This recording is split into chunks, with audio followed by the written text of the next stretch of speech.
اب اس کے ہتھیار ختم ہوتے چلے جا رہے ہیں، اس کے پاس ایک ہی رہ گیا ہے بس استعمال کرنے کو، اور یہ بڑا عظیم ہیلا ہے، بڑی عظیم تدبیر ہے۔ یہ تدبیر سمجھنے کے لیے میں آپ کو ایک مثال دیتا ہوں۔ آپ لوگ میرے بھائیوں برا نہیں مانیں، میں آپ کی حمایت میں بھی بعد میں مثال دوں گا۔ یہاں نہیں ہوتا، ملتان میں ہوتا ہے۔ میاں بیوی ہے، شوہر جو ہے وہ بیوی کی قدر نہیں کر رہا، اس سے بدتمیزی سے بات کرتا ہے، اس کی ہر چیز کا مذاق اڑاتا ہے، اسے برا بھلا کہتا ہے۔ وہ سمجھتی ہے شاید کیونکہ میں بدصورت ہو گئی ہوں اس لیے، تو وہ کوشش کرتی ہے کہ میں ذرا اپنا حلیہ بھی ٹھیک کر لوں، شاید کچھ بدل جائے گا۔ تو وہ پھر میک اپ کرتی ہے، اچھے کپڑے کرتی ہے، بال ٹھیک سے کرتی ہے، ان کا فیوریٹ ڈنر بناتی ہے، کینڈل لائٹ لگاتی ہے، بچوں کو جلدی سلا دیتی ہے۔ وہ آفس سے تھکے ہوئے آتے ہیں، وہ اپنی اینک بھی اتار دیتی ہے بیوی۔ پھر دروازہ کھولتی ہے، شوہر اندر آتا ہے، شوہر دیکھ کے کہتا اینک اتارنے سے اچھی لگنے لگو گی؟ تو وہ آگے سے کہتی نہیں، اینک اتارنے سے آپ اچھے لگتے ہیں۔ خیر وہ ہر طرف بات چلی گئی۔ بیوی ہے وہ اپنی سہیلی سے بات کر رہی ہے، تو میری بات کو اگنور کرتے ہیں، مجھے ہر وقت انسلٹ کرتے رہتے ہیں، میری کسی چیز کی قدر نہیں کرتے، اور یہ سالوں سے چل رہا ہے، مجھ سے نہیں رہا جا رہا، مجھ سے نہیں رہا۔ وہ سہیلی سے بات کر رہی ہے، سہیلی کہہ رہی ہے آپ اس کو کنفرنٹ کریں، آپ بات کریں، اور کہتی ہے آج میں بات کر کے رہوں گی۔ تو اب وہ دروازہ کھولا تو شوہر جو ان کا ہے وہ آئس کریم لے کے کھڑا ہوا ہے، وہ جنگ کے لیے تیار، وہ آئس کریم لے کے، یہ دیکھو میں کیا لے کے آیا ہوں، یاد ہے یہ والی آئس کریم؟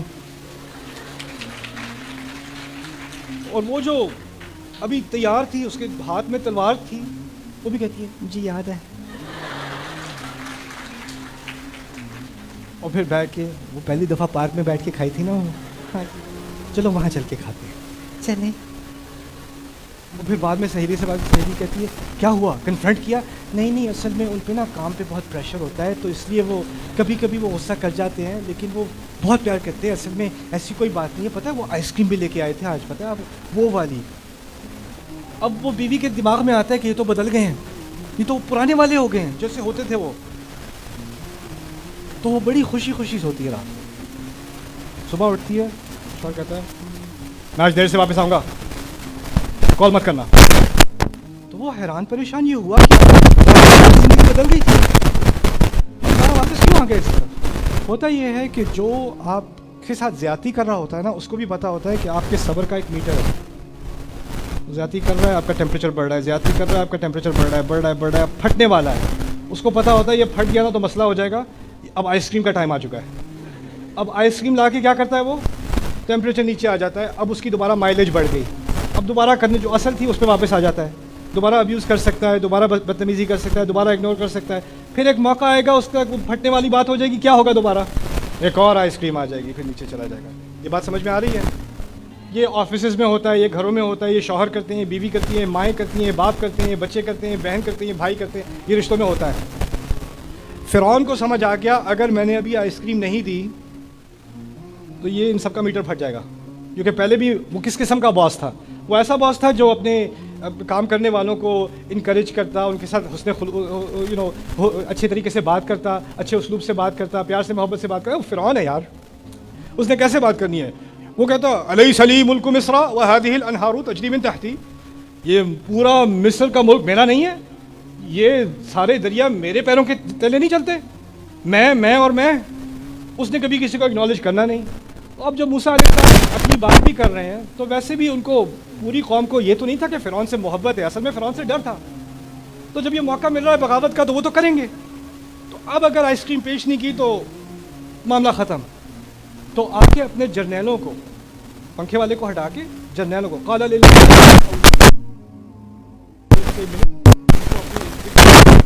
وہاں سام چل رہا ہے، ارد گرد بلا کے کہتا ہے ان ھذا لساحر علیم، یہ بہت ہی زبردست قسم کا بڑا علم والا یہ جادوگر ہے، یرید ان یخرجکم من ارضکم بسحرہ فماذا تأمرون، یہ چاہتا ہے کہ تم کو تمہاری اپنی زمین سے نکال دے، تو تم بتاؤ میں کیا کروں۔ یہ تم کا لفظ جو اس نے استعمال کیا ہے نا، اس نے زندگی میں کبھی استعمال نہیں کیا۔ ہمیشہ کیا لفظ استعمال کرتا ہے، میں اور میں۔ جب اس کی حکومت گرنے والی ہے نا، تو میں تو تمہارے لیے کر رہا ہوں، اپنے لیے تھوڑی ہے, تمہیں تمہاری زمین سے نکال دے گا اور مجھے تمہاری بات کی بڑی ویلیو ہے, تم بتاؤ میں کیا کروں, تم مجھے مشورہ دو. اور جس نے ساری زندگی جس کی قدر ہی نہیں کی گئی, جس کو جانوروں سے بھی کم رکھا گیا ہے, اس سے کوئی آ کے ایک دفعہ اس کو قدر کر دے تو وہ کیا ہوتا ہے, جی ہاں میں بتاتا ہوں سر, میرے پاس ایک آئیڈیا ہے, جگہ جگہ سے نا اور جادوگر ہیں وہ ہم سارے لے کے آتے ہیں.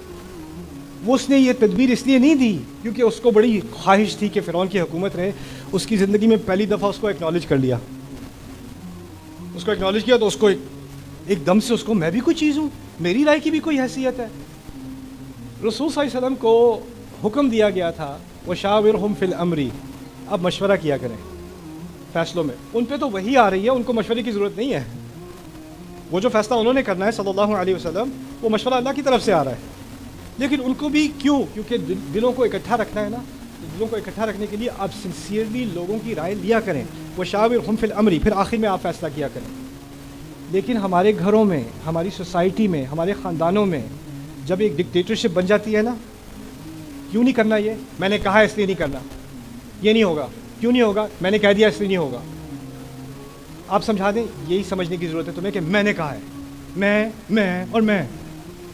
اور جب بغاوت کے آثار نظر آنے شروع ہو جائیں, بیٹا میں تم سے بہت محبت کرتا ہوں, میں تمہاری خیریت کے لیے کہہ رہا ہوں, تمہیں سمجھانا چاہ رہا ہوں, تم تو بہت میرے عزیز ہو, تمہیں پتہ ہے نا میں نے زیادہ زندگی گزاری ہے, مجھے پتہ ہوتا ہے, میں تمہاری خیر کے لیے ہی کہہ رہا ہوں.